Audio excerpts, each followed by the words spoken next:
Whenever you are ready. All right. I will call to order this Thursday, January 8th, 2026 meeting of the Moab City Planning Commission at 6:11 p.m. Apologies for a little bit of a late start. I was running late and then we were having some technical stuff to figure out as usual. In attendance tonight, we have Planning Commissioners Jill Tatton, Carolyn Conant, and myself, Kai Marienfeld. We have City Staff Corey Shirtliff and Johanna Blanco. And then we have in the audience one of the applicants for one of our items this evening. All right, first item of business on the agenda, citizens to be heard. This is, as usual, for anything that is not on the agenda this evening. If it is an agenda item, we can invite you up at the time. I don't think we received anything via email or the comment portal. Correct. So I will move along. Approval of minutes from our final meeting of December, or excuse me, of 2025, our December 11th, 2025 meeting. Carolyn, Jill, have y'all had a chance to look those over? Yes. Any other clutch catches this time, Carolyn? Yeah, she was good. No, very, very thorough notes. They look good to me. Awesome. Mm-hmm. And thank you as always to our wonderful folks behind the scenes taking notes for our agendas and everything. Okay, we can entertain a motion on that if you've had a chance to look them over. I'll go ahead and make a motion to approve the Moab City Planning Commission minutes for the regular meeting, December 11th, 2025. Okay, a motion to approve the minutes from Jill. Is there a second? I'll second. All right, thanks, Carolyn. All in favor of approving those minutes, say aye. Aye. Aye. Aye. All right. Minutes approved, 3-0. Moving right along. Next, we get to our action items. Item 4.1, which is consideration and possible approval of planning resolution number 1/2026. A resolution conditionally approving a level 2 site plan for the Shumway mixed use development for property located at 1082 South Highway 191, Moab, Utah 84532. Staff, Johanna, Corey, I'm not sure who is leading the charge on this one, but take it away. Okie doke. We've got a property at 1082 South Highway 191, which is going to be a mixed commercial project, and they are in the C4 zone. The applicant submitted application on August 29th. We've gone through 3 rounds of development review team, and now we are satisfied with their product. We have one condition. We need a final design for the retaining wall, which will be sorted out during the building permit process. This is their site plan. You can see they've got 30 parking spaces and a 3-story building there. Here are some renderings of what it's going to look like on the outside. And then we have the floor plans for all 3 levels. We have the top 2 levels are going to be office spaces. And then the bottom level is going to be eating establishment and retail use. Their landscaping meets all of our landscaping code. This is the narrative submitted by the applicant outlining the uses, 3 stories, 30 parking spaces. Yeah. Our analysis is pretty quick on this one. They meet all of our standards, and we're just waiting on that design for the retaining wall. That is the end of my brief. If you have any questions for the applicants, I believe we have a few people here. So this is, what was Canyonlands Auto Sales? Is that the vicinity? Is that where we are? I was trying to look back at the vicinity map. Right south, Southtown. Yep, right next to like Southtown and Pettigo. Yep. Oh, so it's the lot right next to Pettigo. Yep. Okay. Yep, between Canyonlands Auto and Co. Makes sense.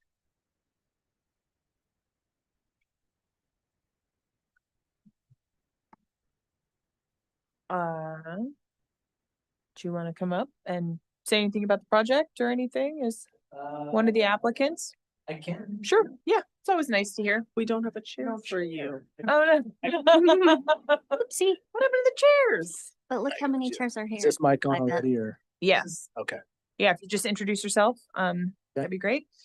All right, guys, I'm Ty Shumway and commercial general contractor here in town, and me and my partner have owned this lot since 2017, and we've been trying to figure out how to improve it and make something better the city wants and needs. And commercial is kind of what we saw and what we kind of figured would be the best and high use to this. So I'm excited. It's been a few years in work in progress for us. But yeah, no, I think staff's been awesome. They kind of held my hand all the way, probably more than they wanted to, but they did a good job and be able to get it figured out. So I don't know, I can answer any questions you guys have, but maybe some details you have. I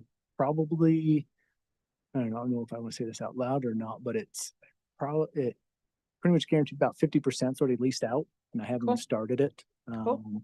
And I've got probably a good soft commitments on the other 40% that's going to be have. So Good to hear. it's definitely a need that needs to happen.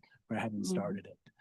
So I'm excited about it, and kind of just keep kind of growing and giving some kind of needs back to the city, and hopefully make it grow and make it better. Yeah. I don't know, you guys have any questions for me on that or any thoughts or? I mean, you don't have to speak specifically, but I do think it's always useful. The kind of truth is like information for the public, because this is often the first time that anyone is like hearing anything about it or seeing. Do you have like specialized space, or is it just kind of general office that you're doing on the second floor and stuff? The second floor is going to be a doctor's office. I still have to kind of keep that under the wrap. Okay, cool. Yep. She'll Something like that. Yep. But it'd be that. I've got a couple tenants, medical office supply that's looking at it. Cool.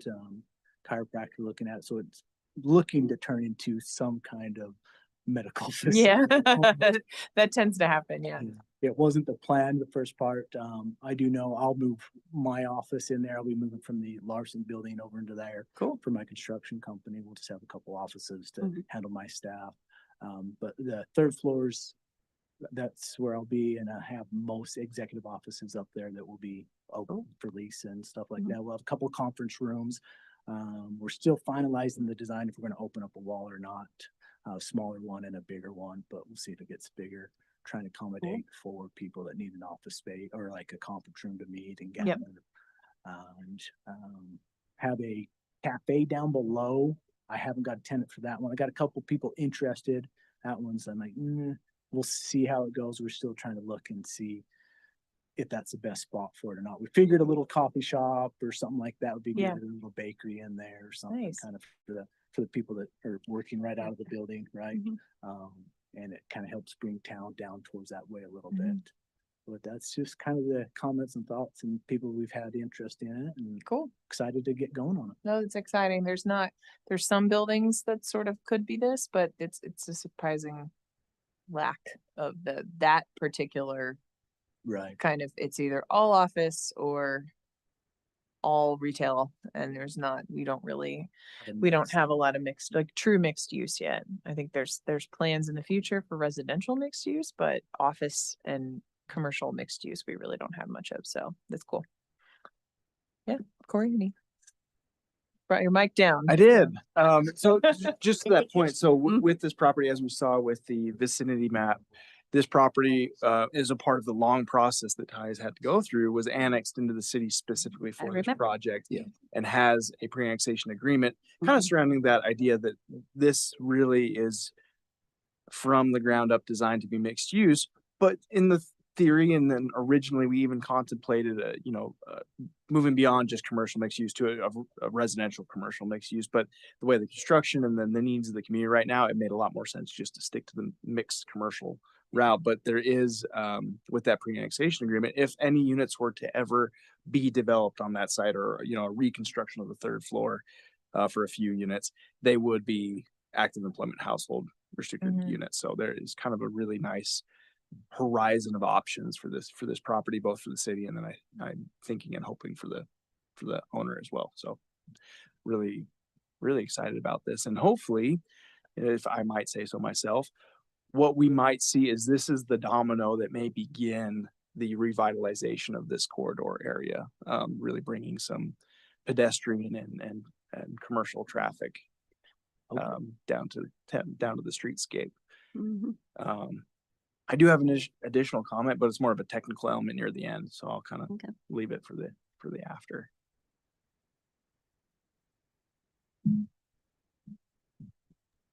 Yeah, I'll just echo Kaya and Corey to say I'm really excited to see this type of mixed use commercial space. I bet you'll have people kind of fighting over that third floor office space that has deck access. That looks really nice. And yeah, it seems like it's a really thoughtful design, meets all of the criteria that we're looking for. So I think it'll be a great addition to that area. Awesome. Thanks, Carolyn. Appreciate that. I do got to give kudos to Courtney Kaiser. She's the one that I just kind of told her what I kind of wanted, and she drew all this, and this is a lot of her design, and I really like it. So I think she did a good job. Awesome. Okay. Yeah, Any that other could- questions? No, it's really quite straightforward. Thank you. So, Yeah, thanks, Ty. Yep. Thank you. All right.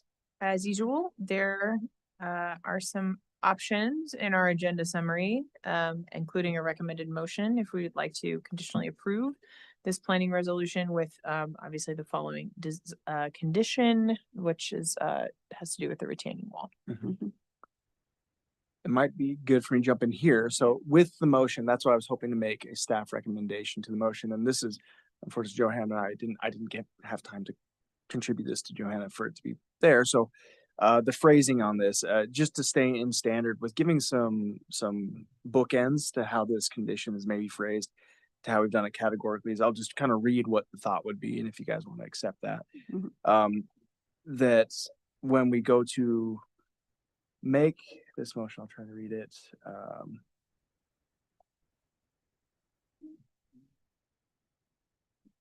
Forwarding a motion of approval, but would be conditionally approved with the following condition. I would like that following condition to read as: 1, all outstanding comments shall be addressed to the satisfaction of the city engineer and planning coordinator prior to building permit application approval, including the final retaining wall section must be approved by the city engineering department. So that we've learned over time that bookending really helps with who and when that condition must be satisfied when we do get into building permits. So that's my request.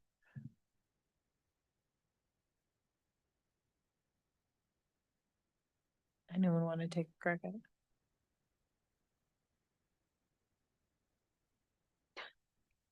I can. I didn't Okay. write it down fast enough. I Close too know, I'll- fast. I'll go ahead and make the motion, but you're gonna have to guide me through this one because I didn't write it down. I'm not Miles. So, okay, I'll make a positive recommendation for this motion I move that the City of Moab Planning Commission conditionally approve the planning resolution number 1, 2026. Did you want that in there at that point or at the end? That works. I think when we get to the end with the following condition, Okay, from there, there. I'd like to add two subsets. A planning resolution conditionally approving the level 2 site plan for the Shumway Mixed Use Development Cooperative for property located at 1082 South Highway 191, Moab, Utah 84532, with the following condition. 1, all outstanding comments shall be addressed to the satisfaction of the Moab City engineer and plating coordinator prior to building permit application and approval, including subset I. The final retaining wall design must be approved by the city engineering department. That, Works. Well, what Corey said ditto. And with the final retaining wall design must be approved by the city engineer department. Mhm. Does that cover it? Perfect. Okay. cover it. Okay, we have a motion from Jill, with the conditions and Mhm. qualifications as Mhm. indicated by Corey. Is there a second? I'll second. Okay, a second from Carolyn. Any further discussion or questions? Okay, all in favor of the motion on the table, say aye. I Aye. All right, motion passes 3-0. really need a Thanks, piece of Corey. paper. Thank you, Ty. Good luck on the project. Excited to see We're it. excited. come I'm excited online. to see it. I'm excited too. We're hoping, I don't know, trying to get plans as soon as I can in the building department, and then we'll see how it goes from there. Cool. We're excited to see it. Good luck. you. Hey, happy New Year. Bye-bye. All right. To bring me a piece of paper. No. Like, what did you I'm think? sorry. Oh, it's all good. I- No, it is all good. Okay, moving right along. Next is item 4.2, consideration and possible recommendation of Moab ordinance number 2026-01, an ordinance to annex the property at 486 River Sands Road, Moab, Utah 84532 into the city of Moab.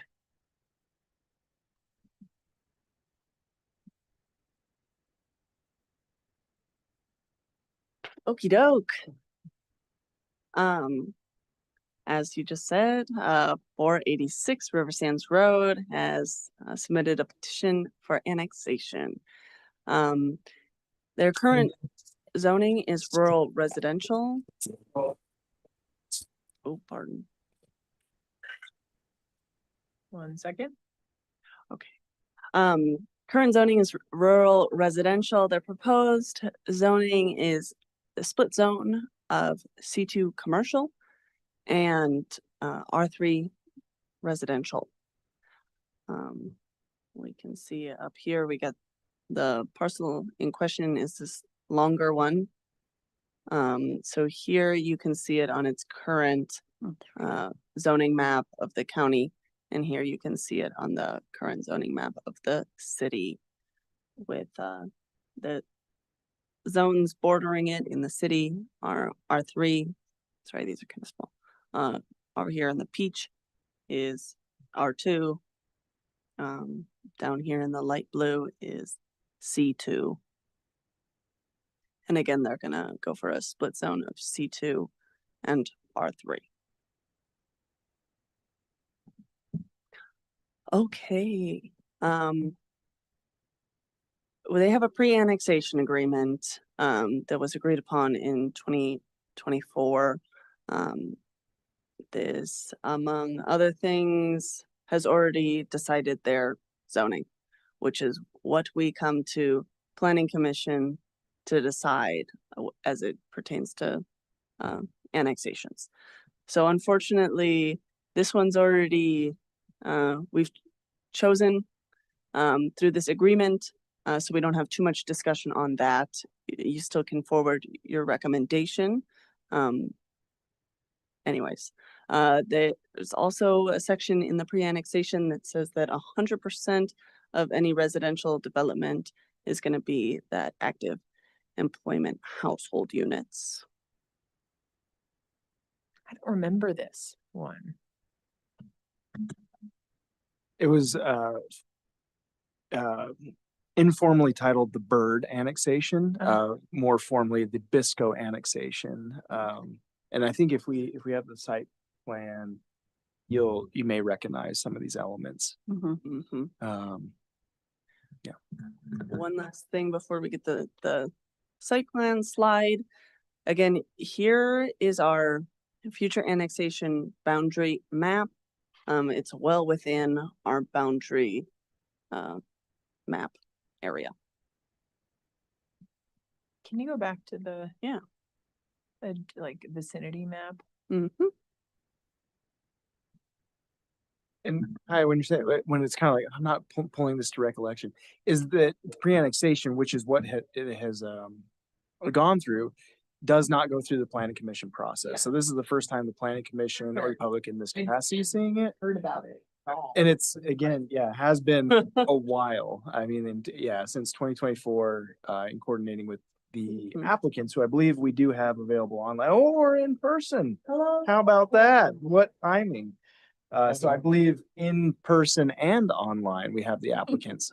Mhm. So working with them as far as having advanced beyond the pre-annexation process and then through the petitioning process. So it was just recently brought through city council for the acceptance of the formal petition. But yeah, it is something that kind of maybe is taking a minute to pull to memory. Yep. Stupid question. What's the arrow? What are we? The arrow is just pointing to the parcel, nothing in particular on the parcel. What are we doing with the agriculture? Oh, yes. Like, it Yeah. looks like it's Moving putting one that. parcel. Yeah. I was like, what is that? This is new to me. Even more new to me. So this abuts, it's like Orchard Villa on one side. And then what on the Correct. Yeah, it's off of River Sands Road. The city limit boundaries, as you can see, Mhm. do actually carry up where River Sands through half of the frontage of this parcel is already within city limits, but the city will also be taking on that additional parcel or portion of River Sands in addition to this property through the annexation process. but not the parcels to the south of it? Currently, that is correct. All right, so they're gonna be a little island. Yep. Okay. I know there's already a little island right across Correct. across the way, but Yep. This we try not to do that. Yeah, with strategic planning currently going on, and one of the items tomorrow to be discussed is the annexation policy.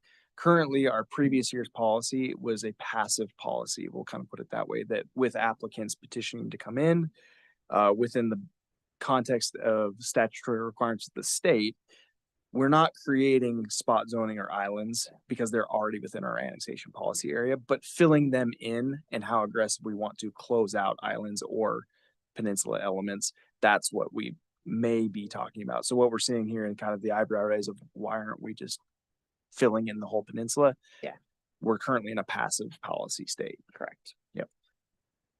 And it is on, but if those property owners want to. Mm-hmm. Could you talk a little about just sort of the general history of the pre-annexation agreement and This one in particular? this one in particular and kind of Sure. what the overarching, maybe both the Sure. site plan, then Yeah. overarching like plan. In fact, part of it. what I might do, and if Ben would give us his blessing to contribute to that, I might talk a little bit from the staff side, but then also the intention and idea from the applicant side and the cooperation of the ownership team. So Totally.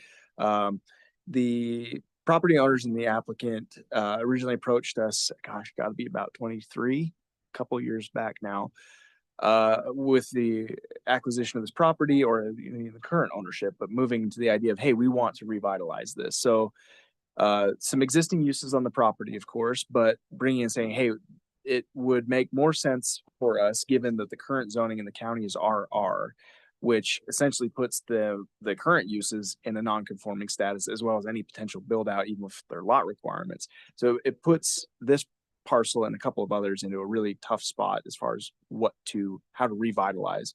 So with property owners in the option of coming to the city with the zoning designation they would get, gives them that flexibility. And of course, the nuance here is the idea of a split zone, allowing the existing commercial use in that space to continue as is, and then the zoning that would be designated is commercial residential zone C2, customary to that area, not immediately adjacent, but one parcel removed, was seemingly in context of what would make sense to allow that use to continue, which is a needed community use. And then this northern portion to be redeveloped as employee housing or workforce housing specifically. So at least from our side, that was the context in which the applicant's owners came in and said, hey, we'd like to do this.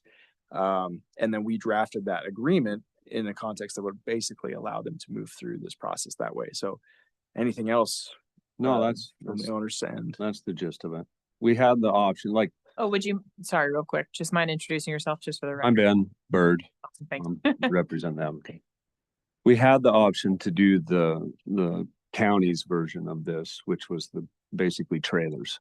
You know, you can move the trailers on, like what they were trying to do down the road by the sewer plant.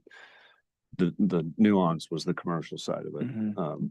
They didn't have a tool for us to bring that in, or didn't seem to want to, or, you know, so, and I didn't want to do the trailers anyhow. I'd rather have something on a foundation that's fixed. And that's yeah. the ADO Yeah, ordinance, I right? I can't remember what they called it. If it's Yeah, still even there. the I'm not sure. alternate dwelling ordinance. Alternate dwelling, yeah. mechanism. So that's what kind of got me thinking about it, where I could stick some employees, and this parcel worked perfect for it. And, yeah. But like I said, they wouldn't let us put them on foundations. So it kind of pushed us even more towards coming to the city and trying to work something out, so.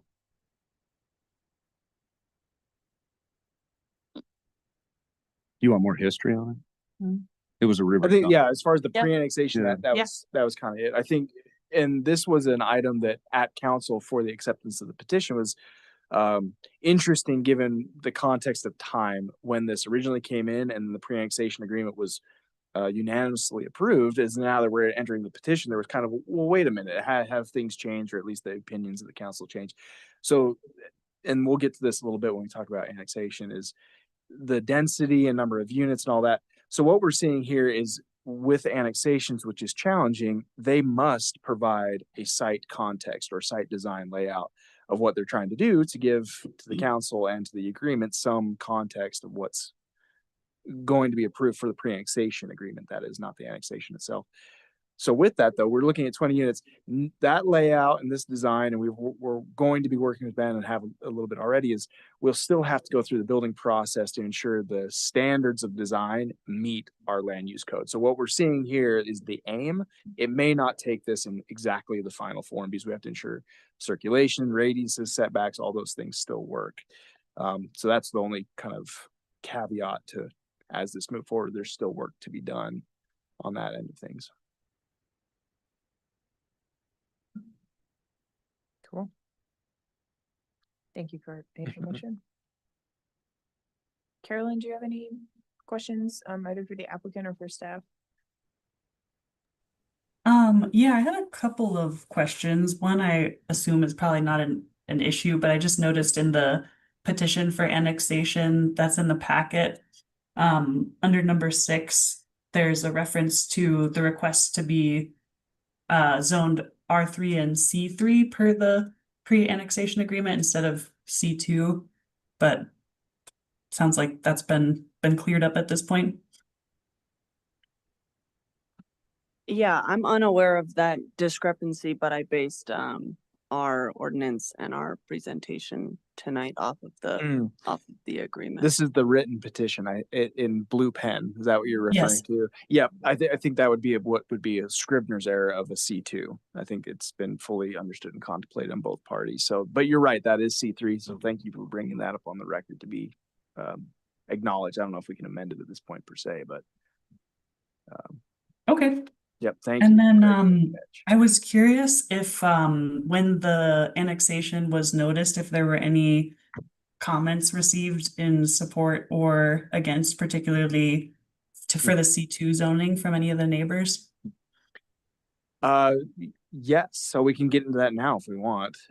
It does not pertain necessarily to, and do we have the flow chart available for Yeah. annexation? We'll go to that really quick. So here's where we're at. But Carolyn, you've got, which is something I was going to mention anyway.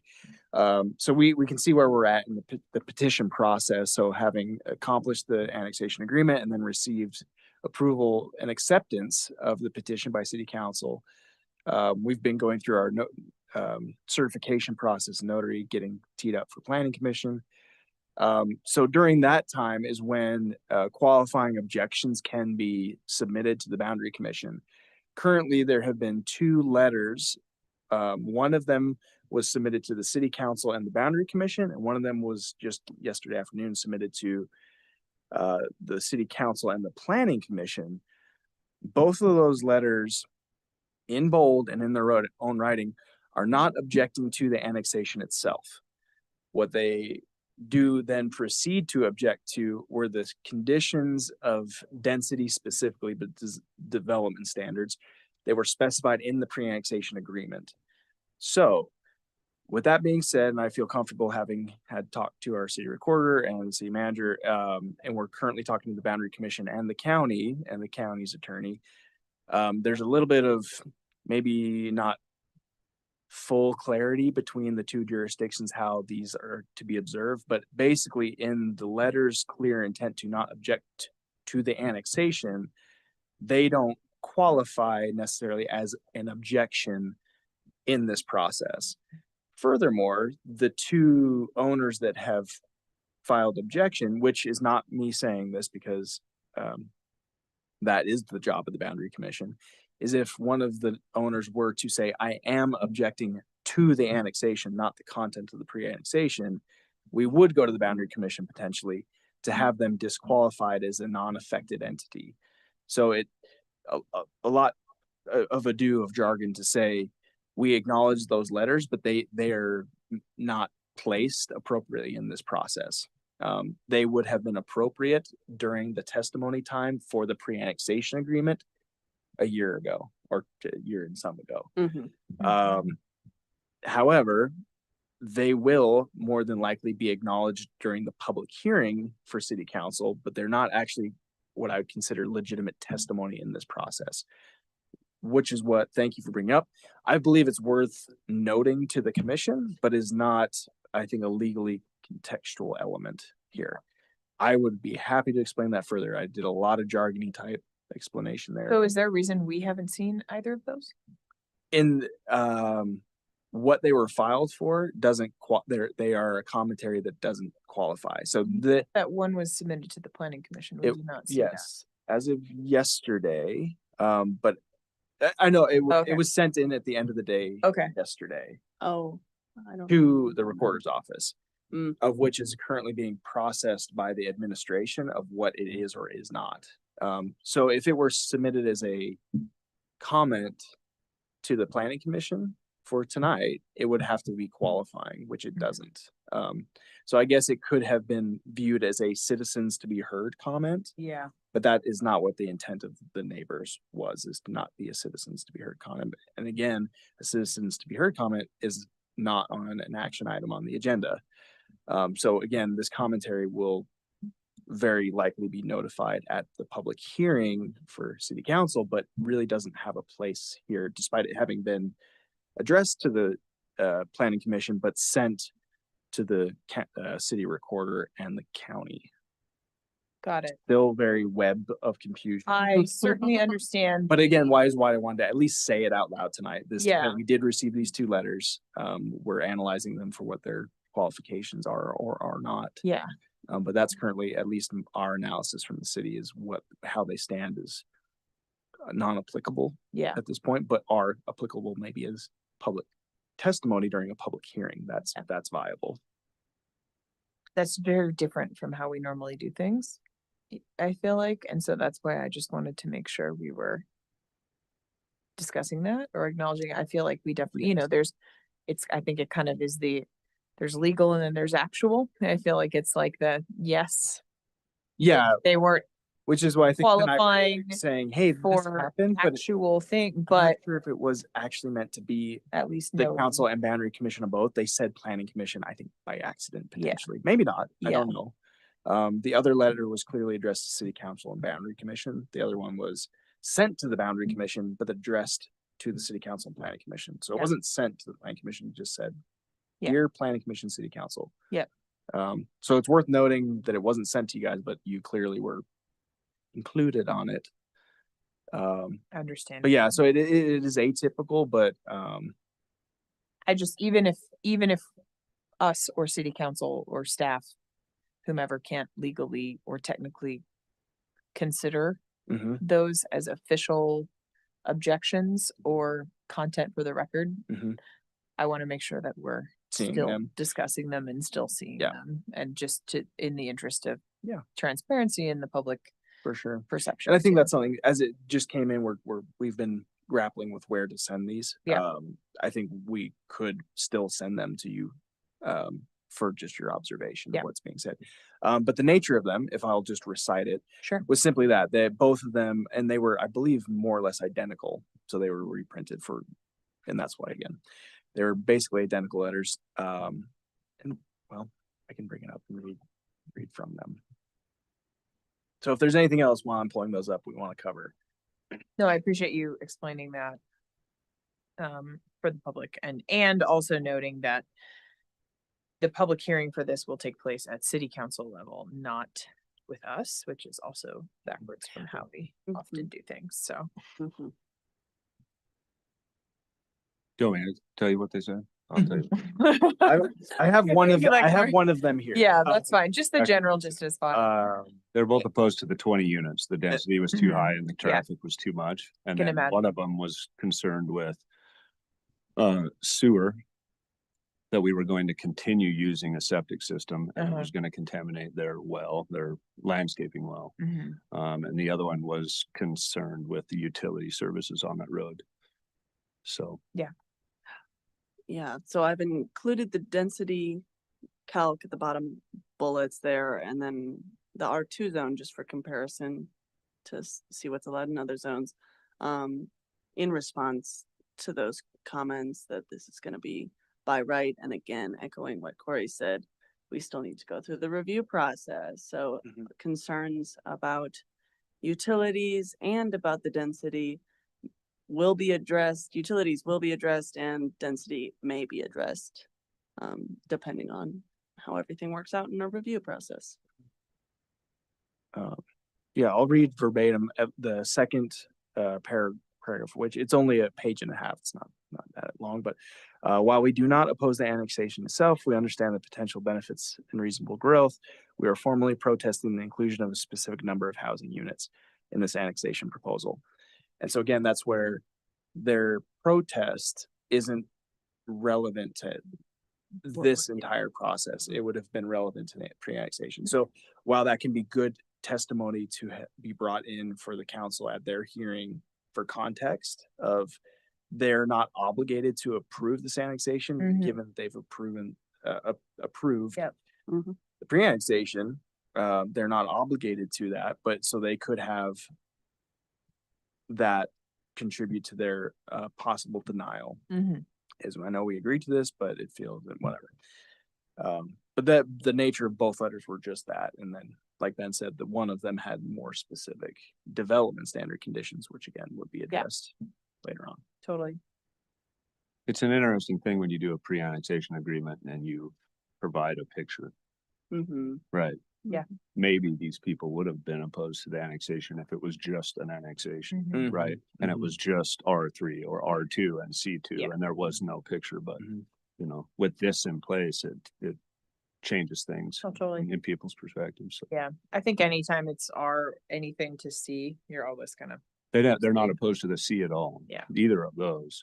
They're opposed to the R and the Interesting. density. They don't have a problem with the C. Interesting. Neither of them talk about the C because it had been Yeah. you know, it was a river company Yep, for totally. 30 or 40 years with Yep. a lot of things going on. So, you know, and that's kind of what pushed us into this in the first place is, you know, the non-conforming stuff. And Yeah. so, you know.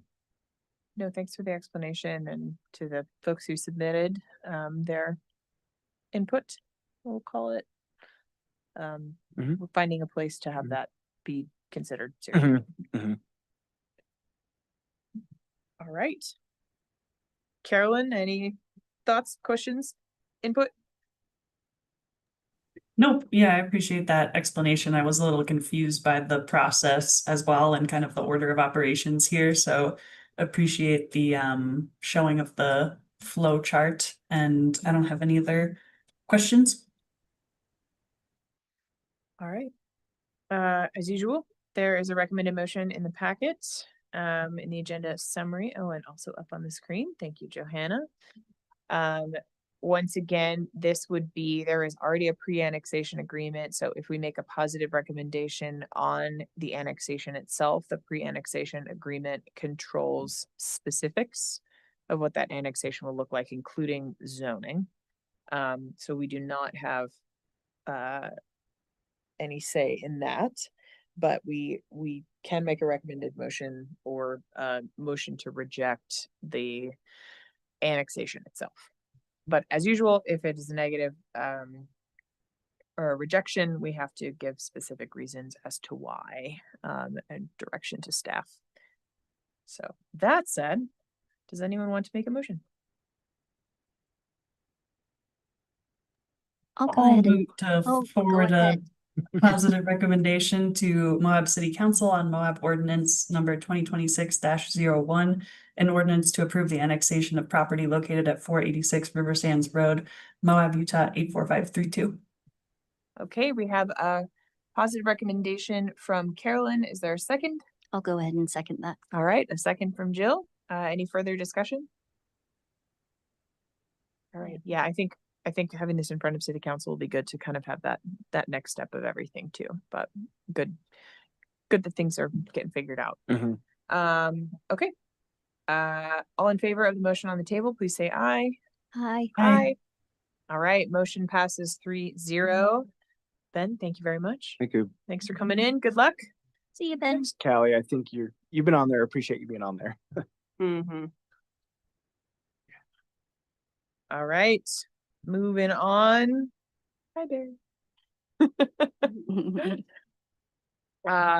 Our discussion item for the evening, item 5.1, the land use code update discussion. Dun, dun, dun. Here we go. All right. Well, I hope you three are really ready to get into it. Barry, coming to be a part of this. Yes, we've invited Barry, and he may be at his availability, probably joining us for maybe the next 2 workshops. Okay. To kind of give you an overarch of where we're going. This was getting into sophistication of uses. So a bit of homework based off the materials. Those materials being produced by Johanna off of a lot of what we've been working through on the back end of audits of the current code from existing uses that are within the community but undefined, or those that are defined but don't actually have a permitted area. And then those that we feel are just unacknowledged. So within the sophistication, we will eventually take this into a very philosophical realm soon. And that's where I think we're really going to want Barry, but we'll right now have the overarch of Barry looking at these as well in the idea and context that when we're developing these, it will benefit us to consider these uses through the lens of the building code and occupancies. So as we're developing these uses, they will, as we've said, both the use not have superfluous uses that group from a land use context where certain uses should be by district. That's the whole purpose of separating, just not saying retail. Blankly, we'll say these types of retails maybe make sense in different districts, and that's how we can space them out differently. Beyond that, though, from various contexts, there can be variable types of occupancies within a retail. I don't know, the one that's coming to my mind, I don't know if we want to use that one as the perfect example. Maybe we do. So say there's a community that has a new dispensary coming into it. And within that, depending on how that scope of operations for their business model works, from our end, we might be calling that from a land use a retail use. But from Barry's perspective of occupancy, how they actually operate might be a medical clinic, or it might be a mercantile, or it might be what was the other one? It could be assembly as well. Assembly. Mhm. Thank you. And so, and again, these terms, and this is what I'd like the commission to become a little bit more familiar with, is in the idea of how we, and just in the prior discussion, talk kind of color coding, is that we have these big blocks, and we'll get more and more specific as we go, is we have residential uses and commercial uses by category. And within that, and then I said industrial and civic and a few others. But then within that, there are occupancy groups, mercantiles, assemblies, that have specification around those. And so maybe we're using that as a tiered step on how and where to categorize things to ensure that basically we're not permitting uses in a zone that have particular regulations that conflict with what the building codes regulations will require. We haven't fully teased this out that there may be a bunch. It's just the idea to have in the back of our mind. So it's rare when we come across many that have immediate conflicts. We often can work with each other pretty well, but what's your observation, Barry? Yeah, how do you want me to go about this? Yeah. Well, I think for now, let's keep this higher level and then let's get into the uses. And I think we'll come back at the end to really, I think, drive home the idea of how some of these uses that we'll be talking about would actually be represented Sure. from your perspective. Well, one thing is, what is an occupancy group, right? That's kind of a concept because there are different ways of looking at what's actually happening, but it's what we use to define how a building is being used. Ownership doesn't come into it. It's really, what are the people in there? How many are there? And maybe the hazard level of it as well. And like Corey said, there are different kinds of occupancy groups and different levels. One example would be an assembly use. So a restaurant is an assembly use, but so is a football arena. And obviously the risks there and the number of people are very different. So they have very different standards. So these occupancy groups drive everything about the design of the building, the number of people that we allow, exits, fire sprinklers, all of that stuff. With Corey's mentioning of the dispensary is a good example. So if it's a mercantile and people just come in and go like City Market, okay, I would call that a mercantile. If it operates where you come in, you have a prescription, you have to get checked in, and then the staff member takes you to the back to go shopping one person at a time. Well, that's, from my point of view, operates more like a doctor's office. And so we would design the building differently on that. What we, like Corey said, what we don't want is conflicts where I'm telling a person, well, you have to do this. And the city's saying, well, no, you've got to do something different. That really creates a problem.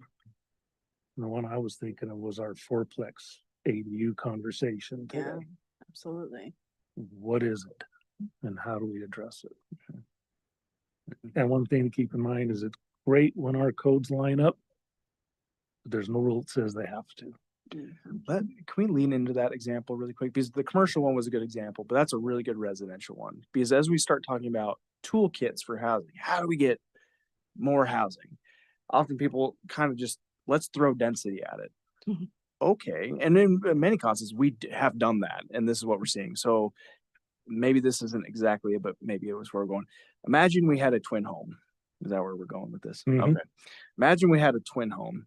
So basically it is two individual lots, but there's a separation of ownership down the middle, a standard twin home. Each of those sides of the twin home, according to our land use code, is permitted to have an internal ADU. But what that does in a change of definition, maybe I'll let my familiarity since the state changes. Maybe I can't replicate it perfectly, but what it used to be anyway, is what the code used to say is a single structure that has 3 or more units would be classified differently than one that is 2 units, or so on and so forth. So what we would have from the zoning code is, oh, that's a really easy product, because from the land use regulations, you just have 2 single family homes with 2 ADUs. What you're actually looking at when you're looking at Barry's rule book, or not Barry, but you know, the books that Barry must require the improvements for, is a fourplex. So it is no different than 4 substantially defined units. So that the people thinking, oh, an ADU, that's my way to get easy density. You're having to follow all the same rules as a multi-household building or an apartment. Right. It changes the occupancy group, still residential, but it changes that level. And it would drive us towards things like fire sprinklers. right? So that would be a significant effect for the developer. And I have to put fire sprinklers in, that's a lot of money. So that's the question that we've been struggling with is, what is this thing? How do we go about it? Yeah.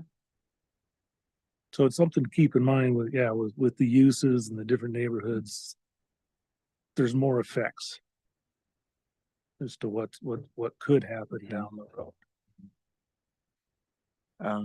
I like that to kind of maybe pause there because that's a really good example of commercial and residential, how these lenses, not to say that we may not still lean into the idea of ADUs being permissible with it in a twin home, but what that will do is at least through acknowledging that we're knowing, because again, the grounding rod we want to continue to use here is focusing on mitigation of impacts and uses, truly categorizing uses in districts that have similar contextual comparable impacts to each other. And this is what we've had recently as well, is in the R2 zone, somebody building fully within the R2 zone, but to the extent that you really can extend the impact of those uses. So a duplex in the R2 zone is totally permissible, but depending on number of bedrooms and the height and how big you build that, you could have, in theory, 32, 24. You could have 22 people living in an R2 zone. So what the pushback we've gotten from the community is, how could you let this happen? That's fully within your property rights to do that. So I'm not saying that we're trying to interfere with that, but I think it understands sophistication of how we're using our land use tools in the context of property rights and within occupancy construction. So I'd like to kind of maybe kick to Johanna before we kick the commission. Anything else framing wise? I'd like to walk through my spreadsheet because I sent it out, asked you guys to take a gander, but I realized that it's not the most easy to read. So I'm going to quickly go through it. And then after our conversation today, we can come to our next meeting with even more ideas. So this first column is right from the definition section, just all of the definitions that are uses. I've taken out all the definitions that are not uses. Then I have uses that are permitted within all of our zones, made a big long list. All the ones that match exactly or pretty much exactly, I've put into this column and they're highlighted. Then these next couple columns are all uses that are listed as permitted in our code, but are kind of slant rhymes to the defined uses. So along with redefining, or let me rephrase, along with coming up with new uses that make sense along with the building code, we also need to set up some sort of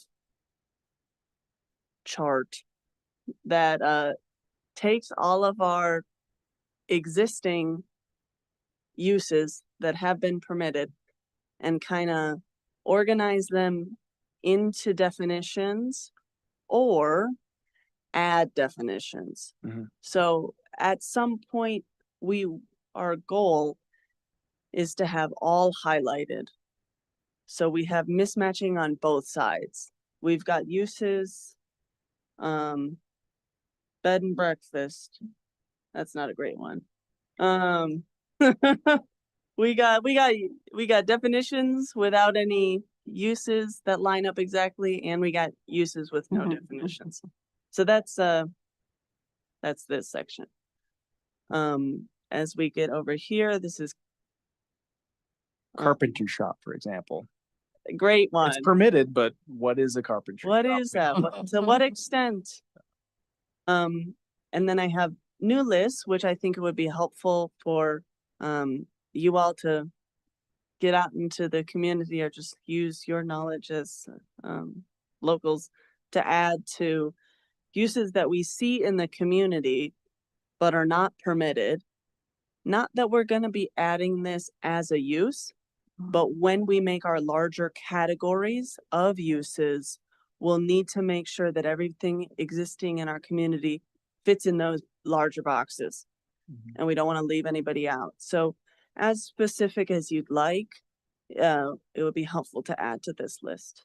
And off of last meeting, that was kind of Kai's request. Said, hey, can we go back and look through all the business licenses on the uses that have been permitted and make sure they fit the context? It's that same exercise because currently they are out there, they're licensed, they're operating. So we're going to ensure that either they are, if they're not one of the highlighted things already, they become recognized or they nicely fit into an acknowledged category that they are totally housed. So that is, I think, a really beautiful way to describe this process of what we're trying to do. And again, using carpentry shop here, going back to it, how I hope to use the building code and occupancy in that context is if from a land use side, we're like carpentry shop, why should that be any different than, depending on scale, of course, warehouse or just retail, depending on what's happening there. And that's where if we say it could be in this category or it doesn't even need a category, why is this even here?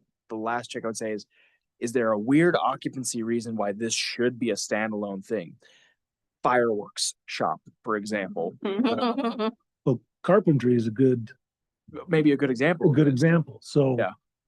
The carpentry occupancy would be an F for a factory typically. Generally, it's pretty safe, but the electrical code considers it a hazardous location because of all the sawdust and explosion hazard. So, okay, so maybe that does go in a different neighborhood. So I'm really glad we caught that one. So the example could be we create a factory use and carpentry shop, fireworks, any of those things, or a super elaborate coffee shop, for instance, that qualifies through Barry as a factory, we would lump in and just factory is the use and it's populated as including, but not limited to carpentry shop, fireworks, giant coffee shop, so on and so forth. Or we say coffee shop is distinctly different or coffee roaster is distinctly different than a fireworks shop. So we do want to break those apart and not just have factory be the one, because where are we going to place it? We would place that likely in an industrial zone.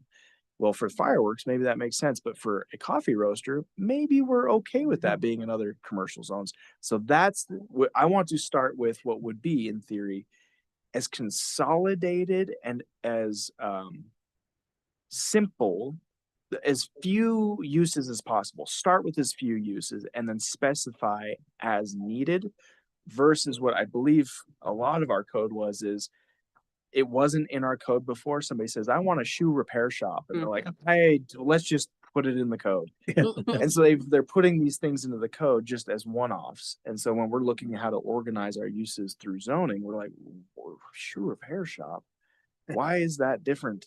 Anyway, maybe it is. And maybe that's just like carpentry. We asked Barry, is a shoe repair shop different than a typical retailer or some, service shop, you might say? Right. So that we could know how to contextualize where that could be different or similar to other type service uses. This has gone so much better than I thought it was going to. With the framing, but thank you. I did jump in there. Anything else you want to say? I've been having a lot of fun with his possible uses to add. We don't want to be limited to what we just have right now. Anything more, we want to make sure that, again, it just fits into our buckets. Not that we're gonna copy and paste. I don't know why I have that on there. Water tank. Oh, never mind. I was imagining with the ball. Anyways, there's also a list of codes that I've been referencing that have been very helpful to me.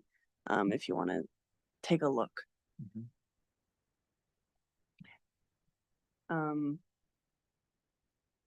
We want to keep on this, otherwise we can go to formatting.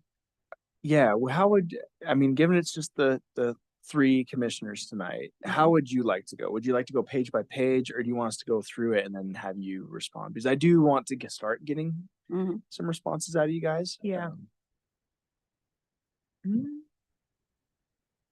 Sorry, I'm so cold. I know. No, I was like, Sorry. It's sitting here distracting. It's in my like hand. distracting, honestly.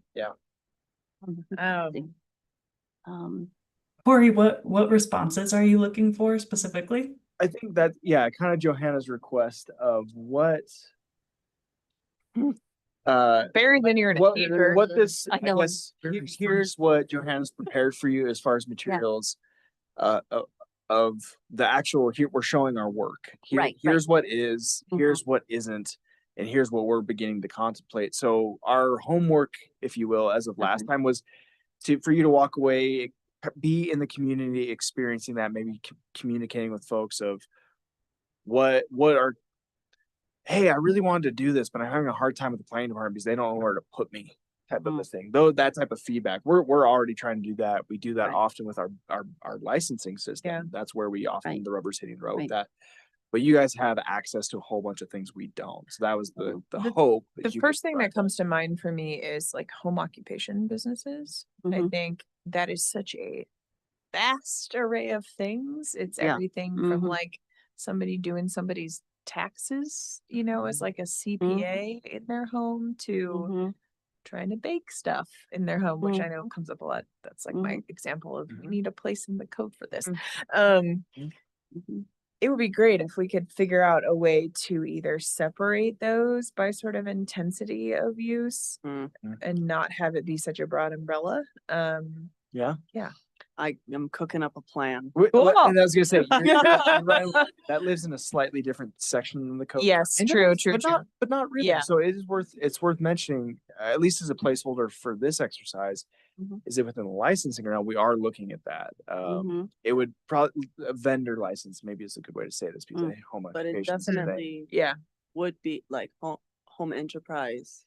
So the Home county has home Start enterprise. We That's will, in the code now, that language, isn't it? what's that? The Mhm. like the home occupation business or something, isn't that in the code now? It is. Yeah. And so we want to sophisticate that to basically levels. So right now we, the city, have home occupation. It is just this. Mhm. We, as you've expressed, there's a huge array of those. Yeah.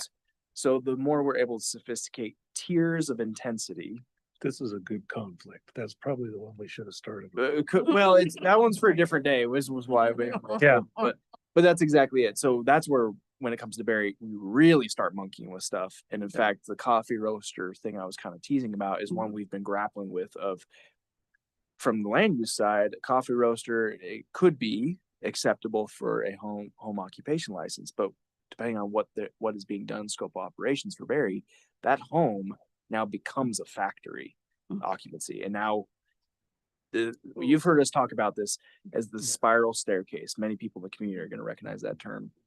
We start with planning of, yep, go for it. Go start designing that.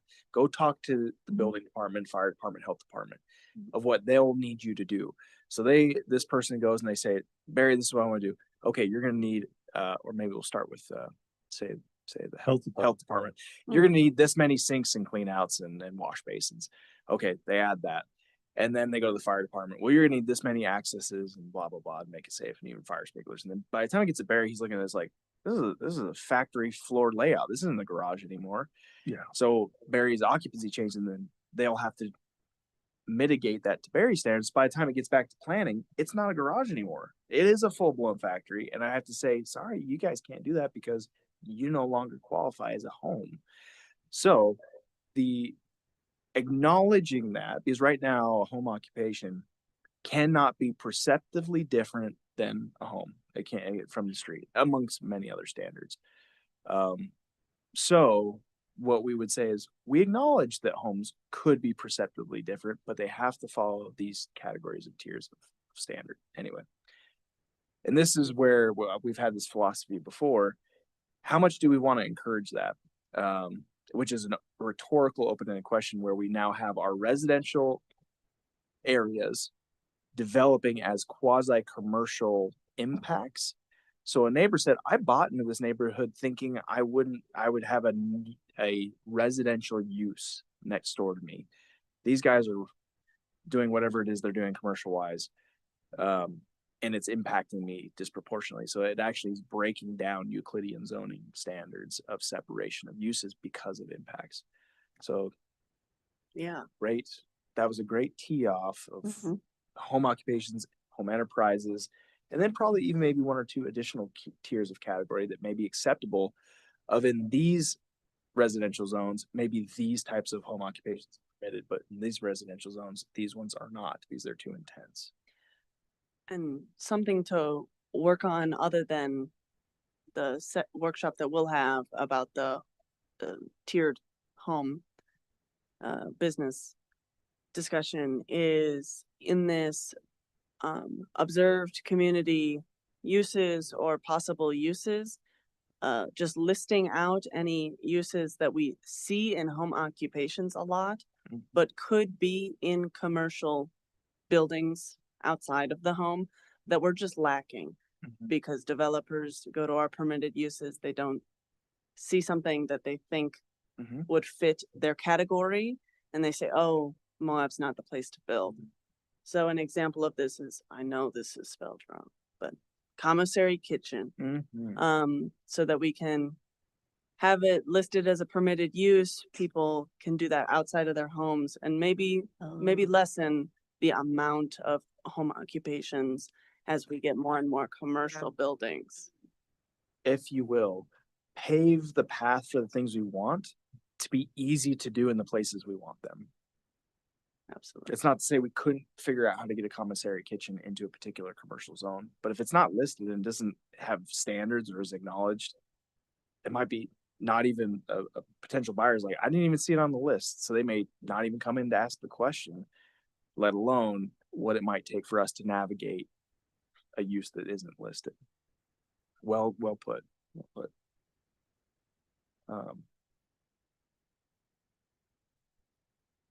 Anything else from the commission before we maybe move on to framing or anything else? No, it's good for now for me. Good stuff. Corey, can you explain what you meant by district, or is that part of the formatting framing conversation? Like when you were talking about uses by district? Yeah, it's synonymous with zones.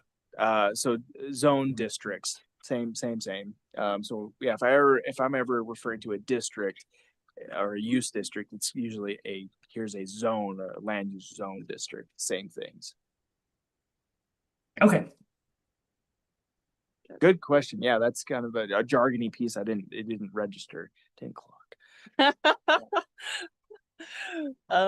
Okay, so going on to formatting of what when we're making our use categories, there's going to be larger headings and then subheadings, and we've seen in other communities there's two common ways to break this up. So I've put a example up here, where in one we have franchise, and then under franchise we have restaurant and we have retail. Then when it comes to definition time, we define franchise, we define restaurant, and we define retail, and then we kind of combine those in our own minds. And then franchise can be used for all sort of things, and restaurant can be used for all combination of things not listed here. Or option two is a little bit more specific, franchise comma restaurant, franchise comma retail. And that would just have us define things very, very, very specifically, and not as combinable with other words in our definitions, but gives us a better grab at describing exactly what we're talking about. So I have a good example of this. If please, yeah. So is this making sense, or is an example maybe helpful? This makes sense, but go ahead and give us an Okay. example. If we want to think about intercode right now, ADUs in this instance. So ADUs are the uses that are permitted by zone, but then within the ADU, there are different types. And so in our definitions, we have, here's what ADUs are, and then we have ADU comma type 1, ADU comma type 2. Depending on how we do this, going back to the franchise is a really good one to demonstrate this point. If we stick with option 1, it could be tricky. It's kind of this idea of we're categorizing all franchises equally because we would list franchise as a use, and then there's subtypes, but we would say, or could say, franchises are permitted in the C3 and C4 zone, but it could be any franchise and then subcategory of franchise. So it's a little tricky that way to do it, but it could be helpful depending on what we're using. Option 2 is we distinguish between restaurant and franchise restaurant, and then they could be separated different zones, or even franchise restaurant and a franchise grocery store could be broken into 2 different zones. So anyway, those are kind of the obvious ones. ADU is a little more subtle, but basically we were kind of grappling with how to approach this code.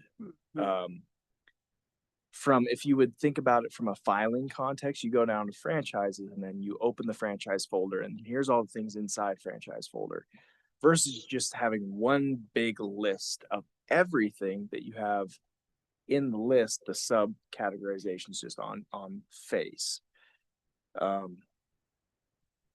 We've seen it in both ways, both examples. I'm not sold on one or the other. I'm leaning toward, I think, because the examples, the what ifs we've gotten to, the opportunity for specificity to break them into appropriate zones and be a little bit more particular is better in option 2.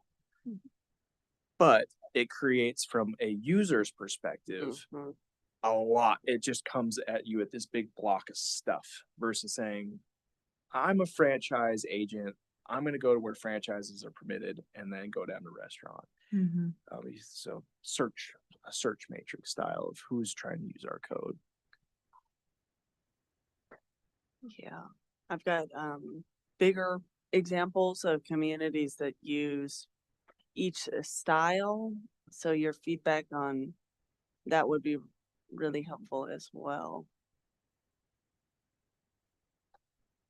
What communities? We got my new favorite, Sedona. Mm-hmm. I got a big old crush on their code. And then Springdale. Let's see that. I like option 2. I like the way that.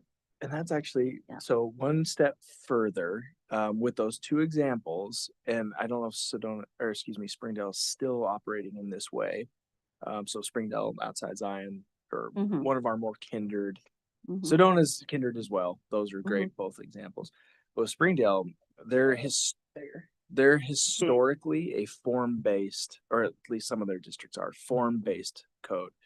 So saying franchise and grouping it that way maybe does make sense for them. But if we're in a community that works a little more attempting to be nuanced in other ways, That makes a lot of sense. that form-based way of approaching things, or use form, maybe isn't quite as sophisticated. It was an exercise I did not anticipate us stumbling into, but as John brought up, like, it's a thoughtful consideration. Yeah, we got a whole pile of considerations. Yeah. I like the way because I opened the link for the Sedona. Right. Like the way that it looks. That it looks? It looks. Whoops. Yes. It looks clean. Even though you said, like it's a lot of information, but the way that they've done this, it's seems pretty user friendly. The intuitive ability of somebody just live in a meeting pulling up saying, I think I can navigate this. I can do this. That's our attempt. Yeah. And what Jill's looking at, because I can look over her shoulder here, Yeah. is a Yeah. matrix of uses. Here are all the uses, and here's all the districts that they're permitted in or conditional in, or otherwise. Yeah. That is how we're going to be constructing our code. So what you're looking at, in fact, Nice. it's the same software system. So Nice. e-publishing, who they are is our same. The same people. So it will look exactly the same. It'll be populated, obviously, with our color and Right. Yeah, it looks, I like the way that I like the way it's categorized as well. Mhm. Oh, good, well done. Yeah, I was initially more drawn to option one. I think like not having the planner brain, it seems like a more intuitive way to kind of sort or process Mhm. information. I guess what we're looking at here doesn't, you'd have to click on each one to read the definition. So that does help. Like I think listing out all of those really specific definitions, like in option two, is definitely overwhelming as a reader or somebody searching for information. But this is a good example of how to take that more Mhm. specific approach without it being an overwhelming amount of information. Mhm. But I was wondering, it's going to be such a great code update, but we're probably going to miss like one or two Oh, things. yeah. And Oh, from yeah. the perspective of like going back and adding additional things in the future, is one or the other of these approaches more conducive to, making those quick updates or fixes? It's an excellent. That's a great question. I mean, that's a question I think I could probably sit on a little bit, because I think, That is a good question, because Mhm. that ultimately is how you end up getting bogged down later on. Yeah. Right. If a Hmm. cross-reference doesn't cross-reference to the right place anymore, and That's where we're at. then it gets really swirly. my reaction would be that option two is a remedy to that, because then it's specific, it's line item specific. You're not within Yeah. in breakdown factors that you're having to go back and track through. Yeah. Where you miss. I didn't realize there was a franchise restaurant. I just was looking over here at restaurant. So I think option two, typically, especially in this format, but that's almost the most premier goal of this rewrite, is we know it's not going to be perfect. In fact, we're actually we're intentionally designing it not perfect, because as we've talked about, are going to have version one, and then the version two we're immediately going to be continuing to work on. So it has to speak to continual maintenance. Is when Michael contracted with Canyon Keys, that was the idea, is this needs to be constructed in such a way that we can where we're going to be going through planning commission, city council, I would anticipate once a month maintaining our code. And that's what Nathan, our attorney's like, you guys aren't obtaining your code every month, because other communities do that, because the ease in which they can actually plug it in, because the overall code is not broken, so they can they can play with it every single month. That's great. That's our hope. That's our big hope, is that we would just be like, oh yeah, easy, Alrighty then. we'll fix it. Nice. But that speaks to legislative updates, Mhm. moves and shifts within the building code. We have to fix our codes so that we feel comfortable popping the hood any given moment. Yeah, I feel like sometimes that the sort of like hyper specificity can almost work against you in Mhm. that way too. Or create, I don't know, create more Mm-hmm. work, maybe less in the long run, but more in the short run. So I'll have to think a little bit more to come up with like Yeah. specific examples of what I mean for that with the hyper specific approach. But that's one other mini concern for me for the option two approach. Well, I think you've hit on something that I was saying earlier in this meeting, which is the hypocrisy of what I'm saying, which is I want to go as simple as possible and then make it complicated. But my preference is to build it in a way that is going to be the more complicated way. But I think there's some subtle elegance to that push pull of how to construct it. Is I think we're aiming for simplicity, but building to the complexity that is no more complex than it has to be. I think that's the push pull I think I'm hoping to steer the code towards.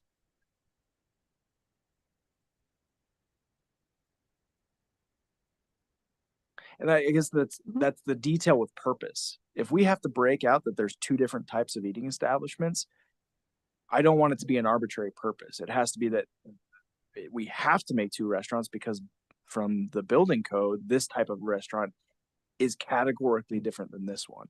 But if we're just like, I like, which is what our code says right now, retail that's 2,000 square feet and less than 2,000 square feet, or 2,000 square greater. That's an arbitrary distinction. Why does that matter? It's just a scaling element. So we have that in our code currently that is detailed without intention. And we have folks right now that are grappling with that they're, they're 2,006 square feet of a retail. And how are we going to make that work? I have a question for you. Please. Looking at a generic term like franchise, we all think of a coffee shop or fast food or something. Right. Mhm.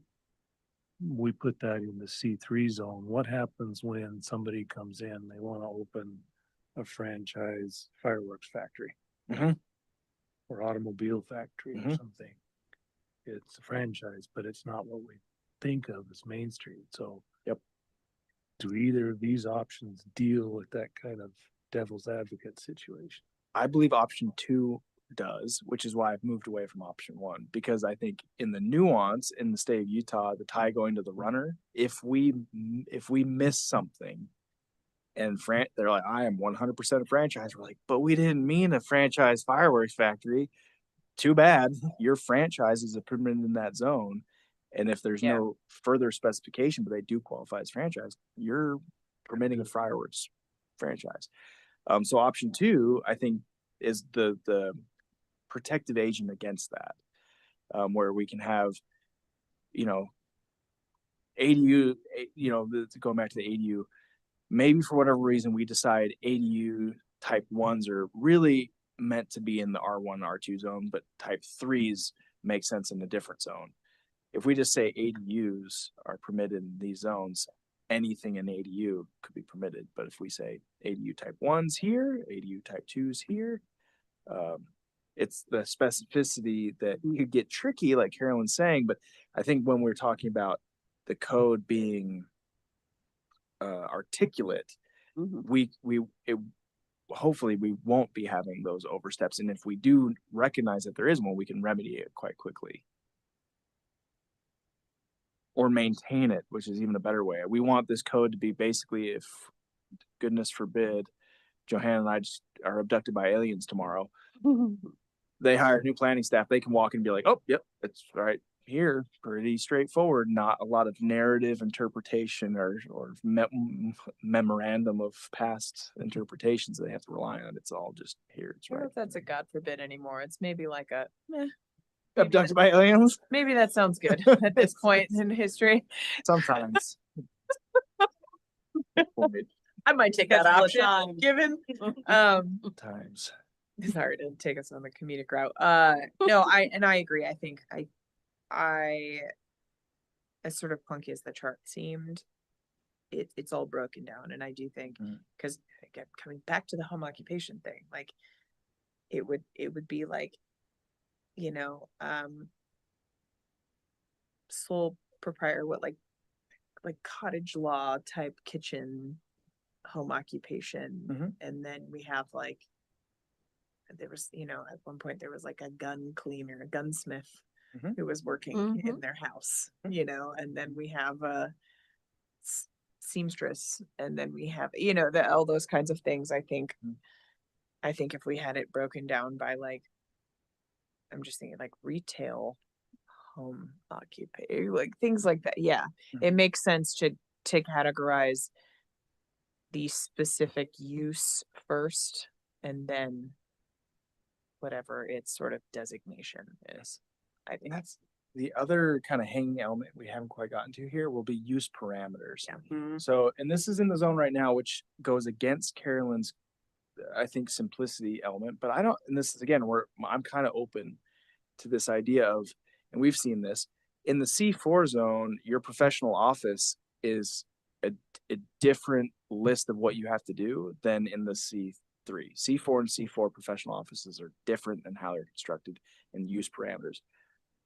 If they're done well, I'm not actually opposed to that, because at the end of the day, what we're hoping to do is likely create maximum ability of flexibility of uses can be wherever they want. They're being mitigated to the impacts that they might create. So in this zone, you may not have to have as large of a buffer of your professional office, but in this zone, you do need a much bigger buffer if you're going to do that use. So use parameters are an additional tool to the additional specificity of a use. So if we decide they're both still professional office, and we decide not to categorically define them differently, that professional office is large and professional office is small are different. It's just professional offices. It's one use. The use parameters are the way that we can actually further mitigate the differences of where they should be located, if that makes sense. Corey and I are trying to maximize our yes if Mhm, opportunities. mhm. Would you also quote kind of, Johanna said this yesterday, I tried to requote it during strategic planning, what we're experiencing in the community right now, and I don't see it going away, which is why I think it's worth hearing now and kind of complimenting, but we've already talked about it, but can you quote that again? Yeah, we've with our recent business licenses, we've seen a recession indicator of people being increasingly scrappy with their businesses, doing all sorts of uses Mhm. under one, and maybe listing a bunch of uses in their approval, and they'll do whatever works at the time. Mhm. So we're gonna have a lot of increased mixed uses Mhm. coming on as people are trying to make it work Making ends in these next couple of years. So meet. Mhm, that'll be an interesting thing to juggle as well. mhm.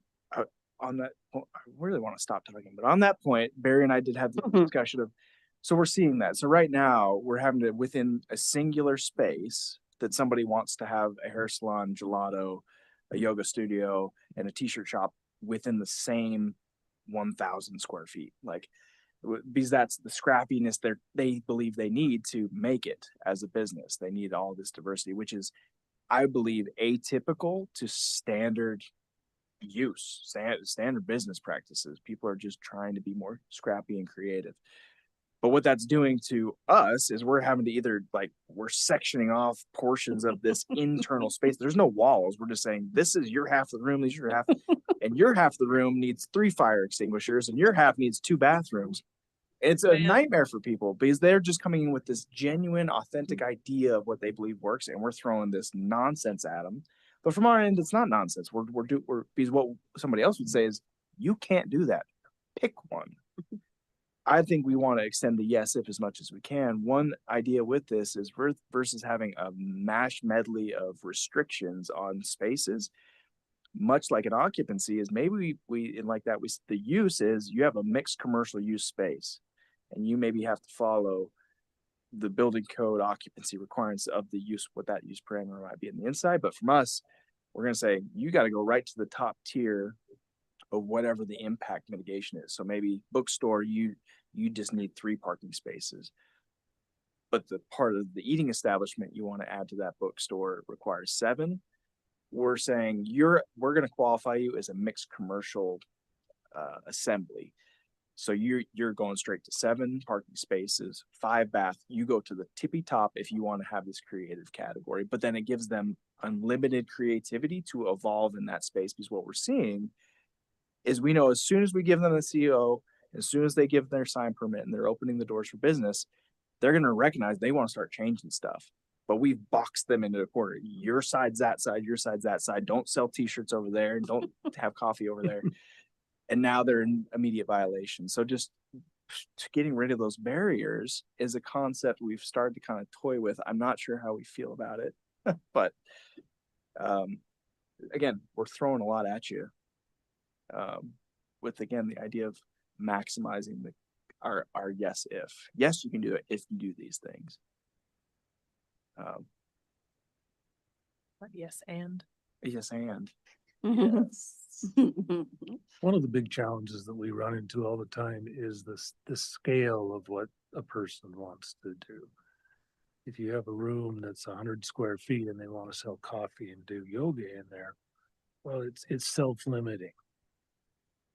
But if they have a much bigger space, then the differences between those two become more dramatic and harder to deal with.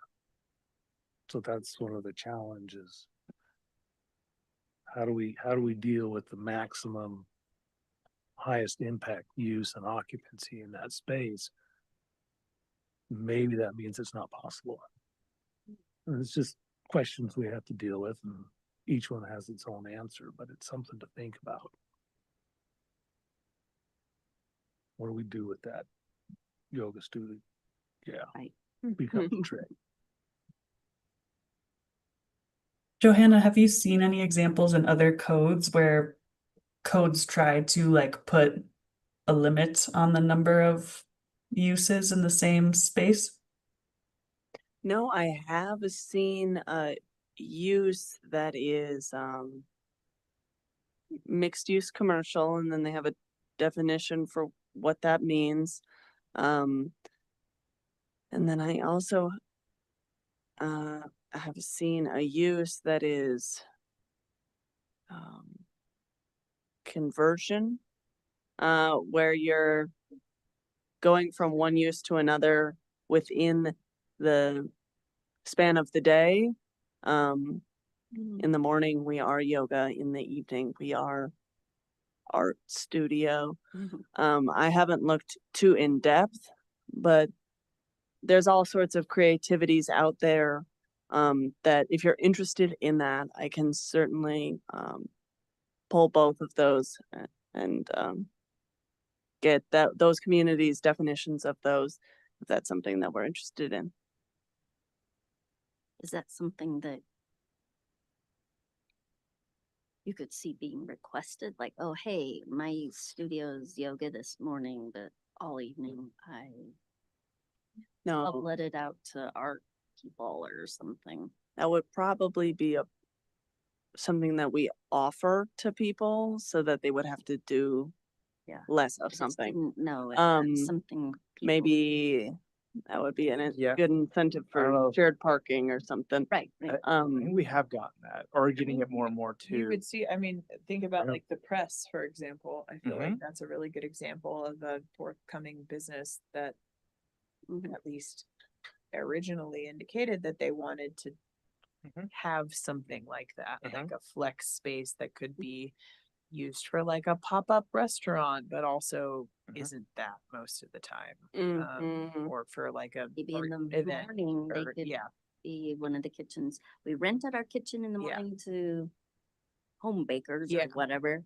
but in the night it's a restaurant. Yeah. Or I don't know. We're grappling that with, I think there's different categories where it's never it's not yet tripping stuff that's too weird. And sometimes we do actually get that. But for instance, there's a business park where there are spaces that have multiple businesses within them, business licenses that occupy that unit, but Uh-huh. they change out who's in there. uh-huh, Kind of what we were saying. So conversion, but they're all within the same occupancy typically. And Mhm. most of the time not tripping.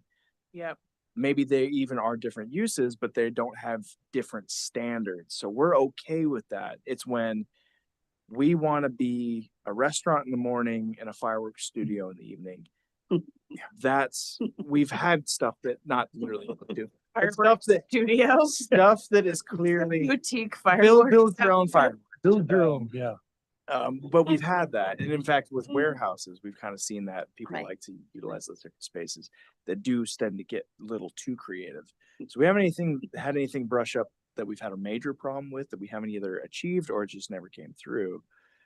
But it's something to start considering maximum I would flexibility think again. The big challenge with something like that is what they initially want to start that space with. Mhm.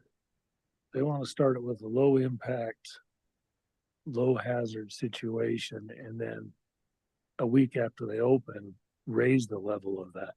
That's the challenge. If they Mhm. start with the higher level, like the press, okay, we've dealt with a lot of those Yep. hazards. So anything else that they're going to do in there is sliding in underneath Yeah. there. Yeah, So they say, well, I want to do an art show and show off my art tonight. I'm like, fine, yeah, go for it. Yeah, and we've had that in a couple other places. And it's the idea of if there's a business Yeah. shell, and they just want to rent it out they don't know what the tendencies are Yeah. for uses. It could be a restaurant, it could be a mechanic shop, and this is an active case that we have. We said, then just go to the top tier of building standards and land use standards, and then you could just do anything because you've built the infrastructure that anything can go in there. they just go through the licensing process to be Yeah. licensed to go in. It's authorized for the most intense that's- use that it could be. It's kind of already in there already- in a simple way, if you will. We're not overly gilding that. So that's a tool people can use right now. It's whether we want to sophisticate it further or not is a good question. And whether they know that's what they want. Mhm. Yeah. I And think this is that's where I what think we we've were been doing a lot of talking about. human work to make it work, but it's not apparent in the code at all. But through working with us, that we can usually get folks there. Maybe that's a category to put in there. It's flex space, Mm-hmm. or Mm-hmm. just so people know it's a possibility. Mm-hmm. Yeah, I think that a lot too. I mean, particularly I'm thinking a lot about, we have a lot of businesses here that close seasonally who might want to have their restaurant not just sit unused for a month, where if they could be making some sort of, rental income on that for another business that could operate in that space in the interim or for events or things like that. I mean, that it's a very Moab kind of thing. So I do think having something that accounts for that formally in the code would be cool. Okay. I know We we're are- going off on this sort of like sidetrack now, but Well, it's good. It's good. Mhm. But do we want to move forward? we've taken up a lot of time, but yeah, what Do you else wanna do move you forward need from us quickly? tonight? I just want to keep an eye on Yeah. time a little bit here. Yeah, I'll probably need to sit on what we've chatted about, and similarly to last time, I'll clean this up, make a list of more clear asks than last time as well, and then send that to you all as kind of homework for next time, if that sounds good. Mhm. And then, so with that, and Barry still being on the hook, and then we never did come back to occupancies, but I think it was sprinkled in nicely the whole time of how these two will work together. And there's a whole nother tier with the state and licensing with the treasurer's office, but usually they can make that work. Well, for the health and fire department. And health and department, yeah, there's many tiers. I think more importantly though, it is that these two things jive. Don't have to be the same, but they have to dance.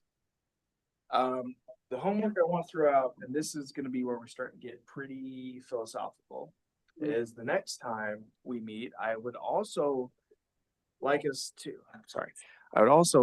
to maybe move into what is a very simple but foundational question, which is what constitutes a dwelling? Yeah. So this will have massive repercussions throughout the rest of the code. What is a dwelling? So right now, to give you some context, it is essentially it's a three-legged stool, if you will. A dwelling, and just by definition, is a habitation space that includes basically sleeping, living, and eating. Or sleeping, bathing, a bathroom, a sanitation, a bathroom space, a living space, and an eating space. Now, sleeping and sanitation, there's some flex there. A toilet, it was in building standards. What else might be included there? But really, at the end of the day, what we're seeing, you can have as many toilets, at least in our code, as we want right now, as many toilets as you want. But the number of kitchens, if you will, has kind of in its own unintentional context become the number of kitchens you have determines the number of dwellings you have. And what we found, both on a basis that is amplifying that, is can a single dwelling have more than one kitchen and still just be one dwelling? Well, historically, that's been true. But what we've seen, because of manipulations of occupancy, they are often divided, and you turn one home into two really easily when you have two kitchens, which is why our current code says basically number of kitchens is one per dwelling. End of the day, that's what it gets boiled down to most of the time. But we've also seen our wet bars or kitchenettes don't qualify as a kitchen. You can have a kitchen and kitchenettes throughout the home, and it's still just one heating element space. So basically the stove too. You can have as many sinks as you want. So it's one stove, really. That's all it is. So a kitchenette nowadays, with the technology that we have, it's easy for people to illegally convert those kitchenettes of a basement that was, well, oh, this is our movie room. And we've got a little kitchenette bar down there, and it's pretty fun to build popcorn in the microwave. Soon they closed the door off between the upstairs and the downstairs, and they build out that kitchen that somebody's got a heating plate or other things, or illegal, dangerous improvements, and we have an illegal dwelling. So we've seen a runaway effect with how dwellings are defined versus the loopholes in the community. People are occupying spaces, satellite living spaces, or even internal living spaces that is what we're seeing actually a single dwelling or not. So this is, I've really kind of cracked open the philosophy of this already, but would like you to maybe go look at our definition for dwelling and think about what's out there in the community that makes sense of what is the minimum qualification for a domicile in your opinion. It could be a 3-leg stool, it could be a 5-leg stool, it could just be one thing, which is kind of what our code ended up being. It talks about kind of 3, but at the end of the day, really it's a heating element. I hate to put this out in the world, but basically you put a stove in and now you have a dwelling according to the code. I would also add, what is not a domicile? Sure, thank you. What is and what is not a domicile? Because what that will help us do is especially when we have new proposals for in low residential zones, the R2 zone, R1 zone, where it's a single family house, but that we see that they've created spaces in that home that can only be accessed from the exterior. They have a wet bar. They have the makings of a dwelling that is maybe 500 square feet or whatever within the home. It has all the makings of a dwelling except a stove. It has a sink, it has kitchen top, it has a bedroom, it has a bathroom, it has all the things in an exterior door. But because of the way our code's defined, that's not a separate dwelling. That's a room, that's a bedroom. Which if we're using things honestly, sure, okay, that's how your family wants to choose to construct their home or whatever it is. But what we're seeing is after you sell it, and then even maybe after the person after that sells it, they're going to be leasing that out as a separate dwelling, and that person could be modifying it to make it really unsafe. So this is all stemming from a place of safety and illegal modifications. But did I overtalk this one? No. Okay, that's the homework. What does constitute a dwelling, what doesn't? So that would be a little bit more philosophical. Where the heart is an efficient, That's what sufficient I answer. said. I mean, you kind of joke about that, but that's literally, I mean, when we're looking at we're looking at this, and I don't feel like I've articulated it well, I think we can refine it a bit further. Is it necessary to have a full active heating element range stove to be a home? I would say no. But this is kind of like how we define, what is a household? It's the same type of philosophical debate. Oh, geez, I hate What that is a question, too. household? What is a family? It's the same. That's the same nature of the question, but because it has building contingencies in there, I think we do need to explore that. So, thank you, Barry, for being here for that. That's something that, again, with Barry, I think we're going to include him in that discussion because that's a very foundational And there's thing code, for us to there's define. building code questions, there's all that. For so. sure. Yeah. Okay. Here we go. Exciting. All right. Fabulous. Okay, next future agenda items. So, our next meeting is gonna be January 29th. If we remember the urban wildland interface, that'll be coming back to us, with a possible recommendation of adoption of the state's plan and the adoption of the Moab specific map. That recommendation to City Council will be coming to you guys on the 29th.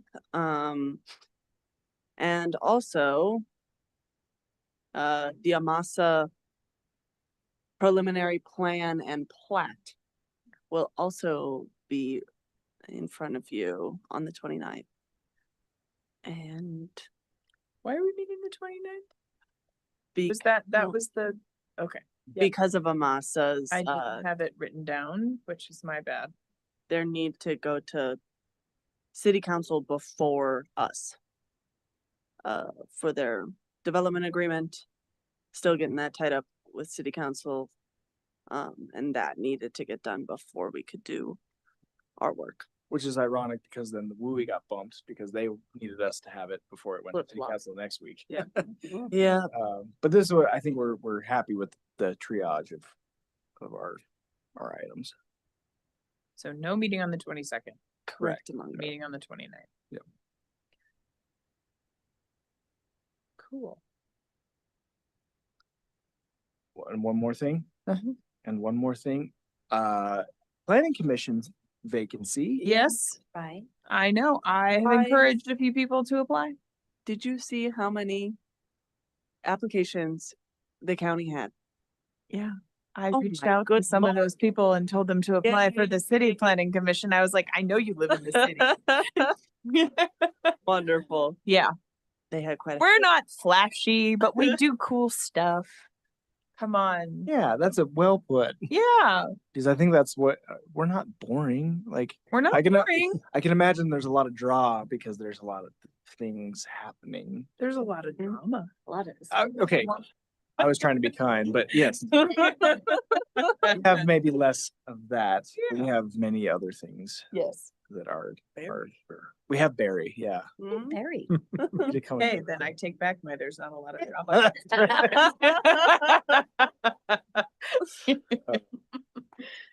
No, yes, folks listening, no, I specifically was like, oh, look at all these people who applied for the county. So let me reach out to some of them and see if they want to Thank you apply for to be on doing the that. city. So our Well done. process is much less rigorous as well. You It write a is. letter of interest to the mayor. She considers it. She will call you and chat. She will chat with us to see what we think. And then you just have to be approved. The mayor's recommendation just has to be approved by city council. So it's very non-controversial. Yeah. I would say. Yeah. Much better. Totally. Yeah. Miles is missed. Yeah. I have a feeling he'll be back Yes. sitting out there. Yes. Awesome. Okay. I will adjourn this meeting at 7:58 p.m. Thank you. Thanks, Carolyn, for attending remotely. We appreciate it. Of course. Thanks for allowing it. Yeah. Thanks, everybody. Right. Thank you.